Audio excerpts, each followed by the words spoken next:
Good morning friends, હું અજય ત્રિવેદી અને આજે આપણે ધોરણ 12 સાયન્સ બાયોલોજીમાં મિત્રો ચેપ્ટર 8 માનવ સ્વાસ્થ્ય અને રોગો વિશે જોઈ રહ્યા છીએ. એટલે કે હ્યુમન હેલ્થ એન્ડ ડિસીઝ વિશે આજે આપણે ચર્ચા કરીશું. એની અંદર આજના ભાગની અંદર આપણે એન્ટીબોડી વિશે આપણે ચર્ચા કરી રહ્યા છીએ. તો મિત્રો, એન્ટીબોડીની રચનાની અંદર આપણે જાણીએ છીએ કે સામાન્ય રીતે એન્ટીબોડી Y આકારના છે. એમની જે રચના છે એ અંગ્રેજી અક્ષર Y જેવી છે. એની અંદર બે શૃંખલાઓ નાની, જેને હળવી એટલે કે હલકી શૃંખલાઓ, વજનમાં હલકી એવી બે નાની શૃંખલાઓ અને બે લાંબી શૃંખલાઓ જેને ભારે શૃંખલા કહેવાય. આમ કુલ 4 પોલીપેપ્ટાઇડની શૃંખલાઓ આવેલી છે. એટલે એન્ટીબોડીની રચનાની અંદર કુલ 4 પોલીપેપ્ટાઇડની શૃંખલાઓ આવેલી છે.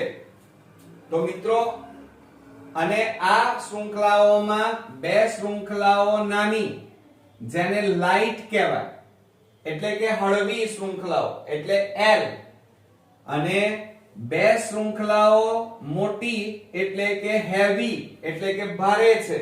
અને એટલા માટે એનું સૂત્ર તૈયાર થાય છે H2L2. એટલે કે H એટલે હળવી શૃંખલાઓ, હેવી એટલે ભારે, અને L એટલે લાઇટ શૃંખલા. H એટલે હેવી, હેવી એટલે લાંબી શૃંખલા, અને L એટલે લાઇટ, લાઇટ એટલે હળવી, હળવી એટલે ટૂંકી શૃંખલાઓ. આ રીતે એન્ટીબોડીની રચનાની અંદર મિત્રો કુલ 4 પોલીપેપ્ટાઇડની શૃંખલાઓ આવેલી છે. અને આ શૃંખલાઓની વચ્ચે ડાયસલ્ફાઇડના બંધ આવેલા છે. કયા? ડાયસલ્ફાઇડના. અને તમે અહીંયા આ એન્ટીબોડીની રચના જોઈ રહ્યા છો. અંગ્રેજી અક્ષર Y જેવી રચના જોવા મળે છે. એમાં આ ગ્રીન કલરની જે રચના છે એ કોમન રચના છે, જે બધા જ એન્ટીબોડીમાં એક સરખી હોય. પરંતુ આ રેડ કલરની જે રચના છે એ રચના, એ બંધારણ જુદા જુદા એન્ટીબોડીમાં જુદું જુદું જોવા મળે છે. અને એટલા માટે એક એન્ટીબોડી બીજી એન્ટીબોડીથી જુદા પડતા હોય છે, કારણ જુદા જુદા રોગો માટે જુદા જુદા એન્ટીજન કાર્ય કરતા હોય છે. તો આ જે આગળનો ભાગ છે જ્યાં એન્ટીબોડી આવેલા છે અને એ એન્ટીબોડી એન્ટીજન સાથે અહીંયા જોડાય છે. તો આ ભાગને આપણે જ્યાં એન્ટીજન અને એન્ટીબોડી જોડાય એ ભાગને એન્ટીજન બાઇન્ડિંગ સાઇટ કહેવાય. એટલે કે એન્ટીજન અને એન્ટીબોડી સંકુલ બની એમ કહેવાય. તાળાકુચીનો સિદ્ધાંત કહેવાય. એટલે કહેવાનો મતલબ, એક નિશ્ચિત એન્ટીજન એક નિશ્ચિત એન્ટીબોડી સાથે જોડાય અને એ જોડાણને સંકુલ તરીકે ઓળખવામાં આવે છે. બીજું, સામાન્ય રીતે આપણે જાણીએ છીએ કે આપણા શરીરની અંદર એન્ટીબોડી આવેલા છે, જેનું બીજું નામ ઇમ્યુનોગ્લોબ્યુલિન છે. અને ઇમ્યુનોગ્લોબ્યુલિનને IG કહેવાય. તો મિત્રો, આપણા શરીરમાં વિવિધ પ્રકારના એન્ટીબોડી છે અને આ એન્ટીબોડી ઇમ્યુનોગ્લોબ્યુલિન કહેવાય, જેની સંજ્ઞા IG છે. અને આ ઇમ્યુનોગ્લોબ્યુલિન આપણા શરીરમાં કુલ 5 પ્રકારના આવેલા છે. 5 જુદા જુદા પ્રકારના, જેમાં મિત્રો IgG, IgA, IgM, IgD અને IgE. હવે તમે કહેશો કે આ યાદ કેવી રીતે રાખવાના? તો મિત્રો, ગામડે આ યાદ રાખજો, એની શોર્ટ ટ્રીક છે. તો ગામડેનો મતલબ કેવી રીતે થશે? તો જુઓ, IgG નો ઘા એટલે GAMDE, GAMDE, ગામડે. આ રીતે ઇમ્યુનોગ્લોબ્યુલિનના 5 પ્રકારો આપણે યાદ રાખી શકીએ. બરોબર મિત્રો? હવે ત્યારબાદ આપણે વાત કરીએ એન્ટીબોડીની. એન્ટીબોડી પ્રોટીનના બનેલા છે. પણ કેવા પ્રોટીનના? તો ગ્લાયકોપ્રોટીનના બનેલા છે. આ યાદ રાખજો કે એન્ટીબોડી એ એક ગ્લાયકોપ્રોટીનના બનેલા છે અને તેઓ ચોક્કસ એન્ટીજન સામે જ પ્રક્રિયા કરે છે. એટલે મેં તમને કીધું કે ચોક્કસ એન્ટીજન માટે ચોક્કસ એન્ટીબોડી આવેલા હોય. માની લો કોરોનાના એન્ટીબોડી હોય તો એ કોરોના રોગ સામે, કોરોનાના એન્ટીજન સામે જ લડી શકે. એ મેલેરિયાના એન્ટીજન સામે લડી શકતા નથી. બીજું, એન્ટીબોડીને આપણે ઇમ્યુનોગ્લોબ્યુલિન એટલે કે વાય આકારની રચના છે એટલે એને વાય ગ્લોબ્યુલિન્સ પણ કહેવાય અને એની સંજ્ઞા કઈ છે? Ig. બરોબર. હવે આપણે જાણીએ છીએ કે એન્ટીબોડી બે પ્રકારના છે. સામાન્ય રીતે આપણા શરીરનું રોગ પ્રતિકારક તંત્ર, અને એ રોગ પ્રતિકારક તંત્ર ક્યાં આવેલું હોય? રુધિરમાં આવેલા WBC કોષો એટલે કે શ્વેતકણ. શ્વેતકણને આપણે બીજા કયા નામે ઓળખીએ છીએ? લસિકા કણ. અને લસિકા કોષોમાં બે પ્રકારના કોષો આવેલા છે, એક બી સેલ અને બીજા ટી સેલ. હવે બી સેલ છે એ બોન મેરોમાંથી ઉત્પન્ન થાય અને ટી સેલ છે એ બોન મેરોમાંથી ઉત્પન્ન થાય અને થાઇમસ ગ્રંથિમાં એ પરિપક્વ બને, એટલા માટે એને ટી સેલ કહેવાય. તો આ રીતે આપણા શરીરમાં રોગ પ્રતિકારક તંત્ર સાથે સંકળાયેલા બે કોષો છે, બી સેલ અને ટી સેલ. તો આ બી કોષો કેવી રીતે કાર્ય કરે છે અથવા આપણા શરીરની અંદર રોગો સામે એમને રક્ષણ કરવાની કાર્ય પદ્ધતિ કેવી છે એ આપણે જોઈએ. તો બી કોષો મોટા ભાગે જ્યારે આપણા શરીરના 9 છિદ્રો જેમ કે નાક, આંખ, કાન, જીભ, મોઢું, મળ, મૂત્રનું છિદ્ર અથવા કોઈ જગ્યાએ ઈજા થઈ, વાગ્યું આપણને, તો આ બધા ભાગેથી આપણા શરીરમાં રોગકારકો જેને આપણે પેથોજન્સ કહીએ છીએ, વાયરસ, બેક્ટેરિયા, ફૂગ, પ્રજીવ, જીવાણુ વગેરે, એ દાખલ થાય, એ એન્ટીજન કહેવાય. તો જ્યારે આપણા શરીરમાં એન્ટીજન જેવા દાખલ થાય કે તરત જ આ બી કોષો એક્ટિવ થઈ જાય. એટલે એનું કારણ શું? કે જેવા શરીરમાં એન્ટીજન દાખલ થાય કે આ બી કોષોનું કોષરસ પડ એ સંવેદી હોય છે, એટલે કે સંવેદનશીલ હોય છે. એટલે કે એન્ટીજન જેવા દાખલ થાય કે તરત જ આ કોષરસ પડ છે એ એક્ટિવ બની જાય અને માટે મોટા ભાગે એ આ બી કોષો જેવા એન્ટીજન દાખલ થાય એટલે સક્રિય બને અને પોતાના જેવા અસંખ્ય બી કોષોનું નિર્માણ કરી નાખે. આ એમને એમ ન થાય. શરીરમાં એન્ટીજન મિત્રો દાખલ થવા જોઈએ. એન્ટીજન જેવા દાખલ થાય કે તરત જ આ બી કોષો સક્રિય બની અને અસંખ્ય બી કોષોનું નિર્માણ કરવાનું ચાલુ કરે. બીજું, હવે આ બી કોષો જે ઉત્પન્ન થયા એમાંથી કેટલાક બી કોષો પ્લાઝ્મા કોષોમાં વિકાસ પામે. સમજો જરા. પહેલા શું થયું? એન્ટીજન દાખલ થયા કે તરત જ બી કોષોનું કોષરસ પડ સક્રિય બન્યું અને અસંખ્ય બી કોષો ઉત્પન્ન કર્યા. આ અસંખ્ય બી કોષોમાંથી કેટલાક બી કોષો પ્લાઝ્મા કોષમાં ફેરવાઈ ગયા અને એન્ટીજન સામે ચોક્કસ એન્ટીબોડીનું નિર્માણ કરવાનું આ પ્લાઝ્મા કોષોએ ચાલુ કરી દીધું. બરોબર. અને આ એન્ટીબોડી એન્ટીજનની ઉપર પછી હુમલો કરી નાખે અને નાશ કરી નાખે. તો મિત્રો અહીંયા જુઓ કે સામાન્ય રીતે શું થયું? પહેલું, એક તો એન્ટીજન જેવા શરીરમાં દાખલ થાય એટલે બી કોષો અસંખ્ય બી કોષોનું નિર્માણ કરે, એમાંના કેટલાક પ્લાઝ્મામાં ફેરવાય, એ પ્લાઝ્મા કોષો એન્ટીબોડીનું નિર્માણ કરે અને પછી એન્ટીબોડી એન્ટીજન ઉપર હુમલો કરી અને એનો નાશ કરી નાખે. એટલે તમે એક વસ્તુ તો ક્લિયર સમજ્યા કે બી કોષો પોતે લડવા નથી જતા. સમજો જરા. એન્ટીજન દુશ્મન આવ્યો બરોબર શરીરમાં તો પોતે લડવા નથી જતા, પણ દુશ્મન દાખલ થયા પછી એ પોતે શું કરે છે? પોતાના જેવા અસંખ્ય બી કોષોનું નિર્માણ કરે છે. એ બી કોષોમાંથી કેટલાક બી કોષો શેમાં ફેરવા છે? પ્લાઝ્મામાં. અને પ્લાઝ્મા કોષો શું કરે છે? એન્ટીબોડી બનાવે છે. અને લડવા કોણ જાય છે? એન્ટીબોડી. એટલે ધ્યાન આપજો. બીજું કે આ ઉપરાંત અહીંયા ઉત્પન્ન થયેલા અસંખ્ય બી કોષોમાંથી કેટલાક બી કોષો મેમરી સેલમાં ફેરવાય છે, એટલે કે સ્મૃતિ કોષોમાં ફેરવાઈ જાય છે. હવે આ સ્મૃતિ કોષોનું કાર્ય મિત્રો લડવાનું નથી, પણ જે એન્ટીજન દાખલ થયા છે એમને યાદ રાખવાના છે, જેના કારણે બીજી વાર એ એન્ટીજન શરીરમાં દાખલ થાય તો એમને તરત ઓળખી જાય છે. એટલે બી કોષો મોટા ભાગે શેમાં ફેરવાય છે? સ્મૃતિ કોષોમાં ફેરવાય છે અને શરીરમાં દાખલ થતા એન્ટીજન ના સ્મૃતિ તરીકે યાદ રાખે છે.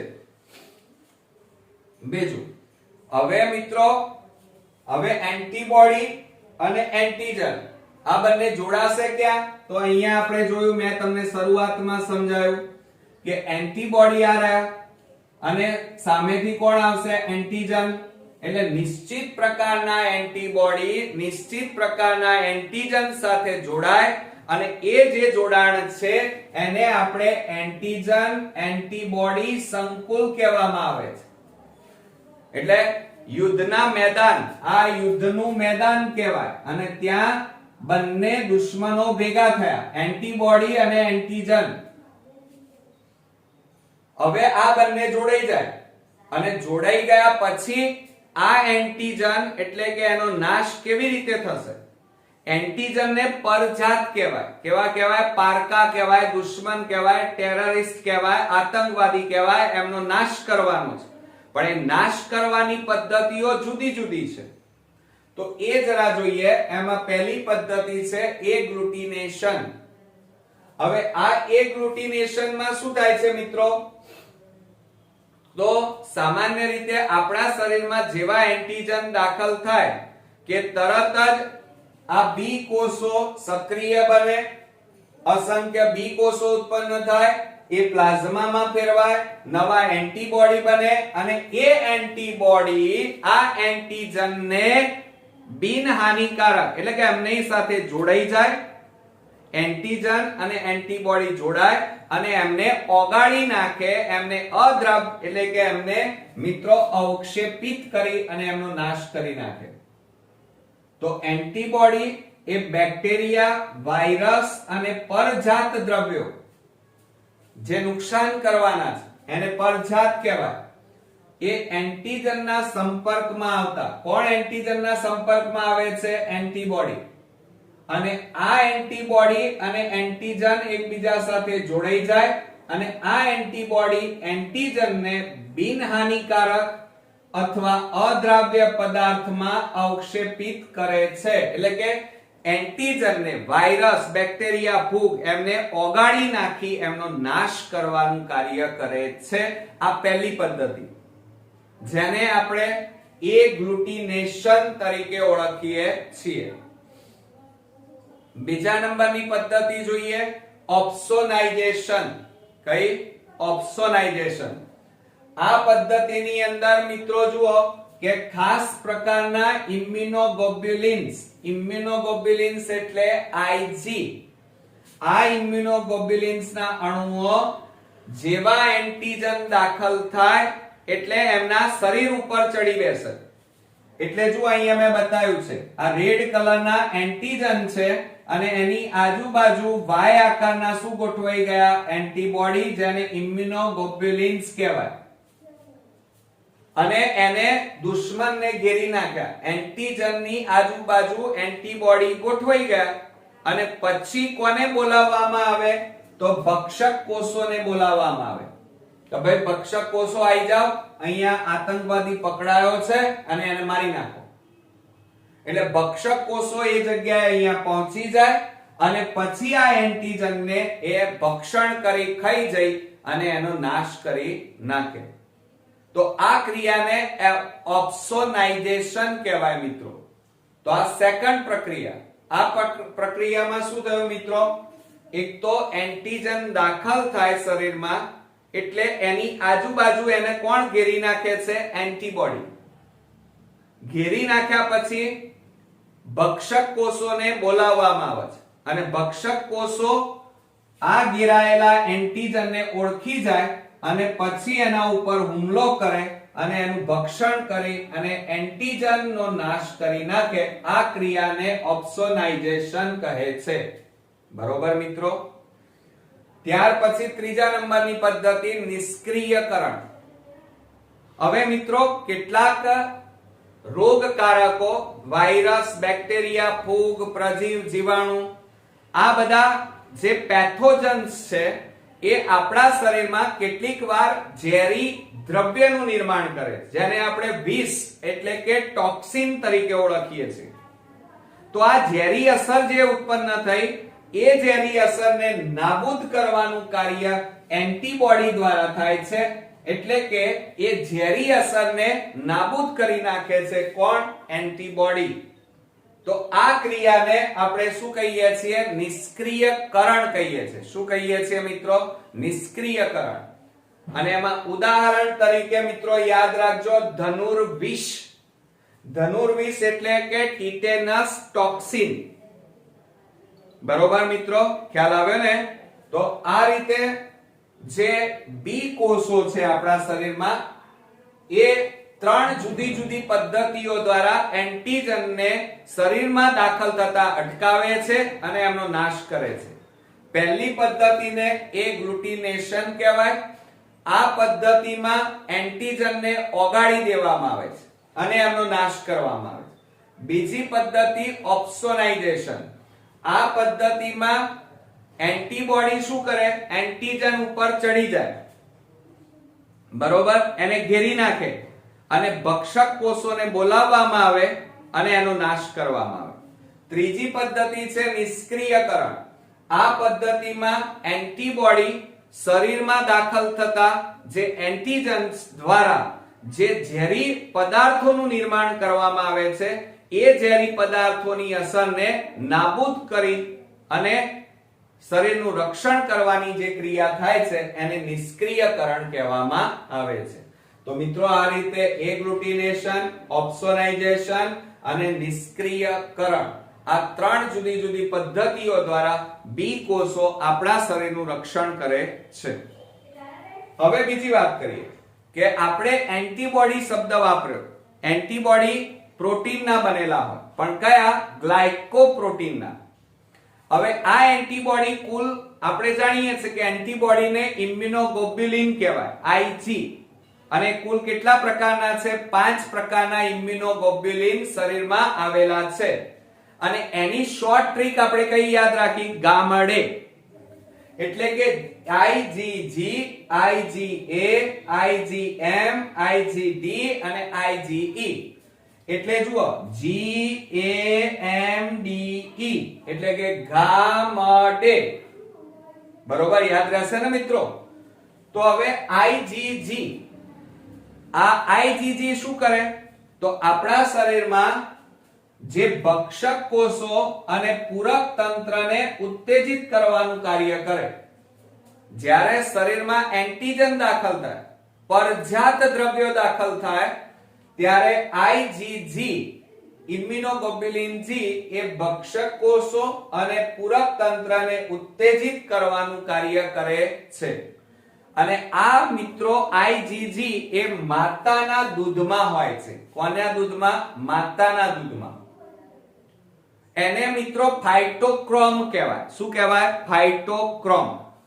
બીજું આ IG છે, IgG એ કુલ IG ના, કુલ ઇમ્યુનોગ્લોબ્યુલિનના સૌથી વધારે પ્રમાણમાં 80% પ્રમાણ ધરાવે છે. યાદ રાખજો.